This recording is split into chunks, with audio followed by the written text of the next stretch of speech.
Hello, Miss CJ's class. We're up to chapter 11 of Betsy-Tacy called The Buggy Shed. I was wrong last time. Now we have 4 chapters left. This one and 3 more, which makes 4. Okay, let's read. Betsy and Tacy liked to ride home with Betsy's father, or Tacy's. Along about sunset, they would walk to the foot of Hill Street Hill and wait. Sometimes they rode up the hill with Mr. Ray, and sometimes with Mr. Kelly. Always they rode around to the barn and helped feed and water the horse, and saw straw put down for his bed, and the buggy rolled into the buggy shed. During the day they liked to play in Betsy's buggy shed. It was dark and smelled of hay and oats from the barn, which stood right beside it. When old Mag was in the barn, they could hear her chewing oats and stamping flies, but she wasn't often there. She was gone to the store, and so was the buggy. Only the surrey was left in the buggy shed for Betsy and Tacy to play with. The surrey had 2 seats and a canopy edged with fringe. There was a pocket in one corner for the whip, and a dust robe to spread on their laps.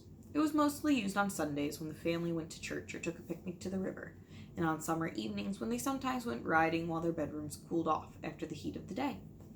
"Shall we sit in the front seat or the back seat?" asked Tacy now, as she and Betsy climbed in. "The front seat," said Betsy, for children usually sat in the back seat. So Betsy and Tacy sat in the front seat, and Betsy picked up the whip. Tacy tucked the robe around them, although it was a very warm day. "Giddy up," said Betsy, cracking the whip. "Don't go too fast," said Tacy. "I won't," said Betsy. "I think too much of my horse." That was what her father said, so she knew it was the proper thing to say. Through the open door of the buggy shed, they could see the big hill. It was pleasantly green with an arc of blue above it. "See things fly past," said Betsy. "Streets and houses and things." "Where are we going?" asked Tacy. "To Milwaukee," said Betsy. "Goody," said Tacy. "That's the place I wanted most of all to see." "Well, you're going there now," said Betsy, and she cracked the whip again. "Tuck up good," she said. "Did we bring a lunch?" asked Tacy. "Yes," said Betsy. "It's under the seat. There are chicken sandwiches and hard-boiled eggs and potato salad and watermelon and chocolate cake and sweet pickles and sugar cookies and ice cream." "That ought to be plenty," Tacy said. They went down Hill Street to Broad Street, where the churches and the library and the big houses were. They turned from Broad Street to Front Street, where the stores were. They went past the office where Tacy's father sold sewing machines, and past the store where Betsy's father sold shoes. But they didn't stop. "We haven't time," said Betsy. They went on down Front Street to the big mill at the end. The big mill whistle blew for the 6 o'clock in the morning, and 12 o'clock noon, and 6 o'clock at night. It wasn't blowing any whistles now. Betsy and Tacy rode past it. They rode up Front Street Hill and out of the town of Deep Valley. They were out in the country now. "I think it's time for lunch," Tacy said. "Yes, it is," said Betsy. "We'll stop here beside this lake." So they stopped beside the lake, and they let old Mag's check rein down so that she could drink. And Betsy and Tacy sat down in the shade and opened their picnic baskets. "I just love chicken sandwiches," said Betsy. "This ice cream is good," said Tacy. "It hasn't melted a bit." "We must be careful not to squirt this watermelon," Betsy said. "Yes," said Tacy. "We forgot to bring any napkins." When they had finished eating, they climbed back into the surrey, and they rode and rode and rode. "I see Milwaukee," Betsy said after a while. "Do you?" asked Tacy. "Where?" "See those towers away, way off," Betsy said. And when they had come closer, she said, "It looks like the cities in my Sunday school cars, with the wall and all those towers." "That's right," said Tacy. "I see palm trees."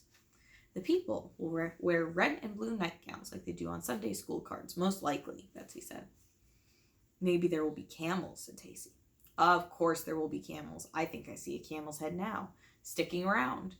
There's a head sticking around the side of the buggy shed door, but it didn't belong to a camel.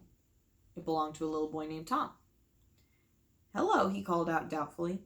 "What are you doing here?" Betsy asked. "My mother brought me. She came on an errand." "Oh, well, you can play with us if you want to." "What are you playing?" "We're going on a trip in this surrey." "Where to?" he asked, coming in. Betsy hesitated, and Tacy didn't speak either. They liked Tom, but boys were boys.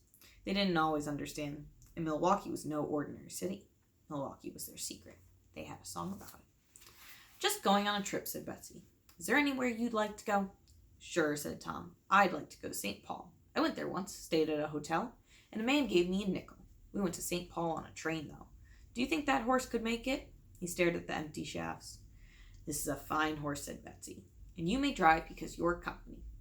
So she and Tacy didn't get to Milwaukee that day after all, but they had a good time in St. Paul. They stayed in St. Paul until Julie and Katie came to tell them there was lemonade and cookies for the children under the butternut tree. I hope you guys enjoyed this chapter. Good night, Miss EJ's kids.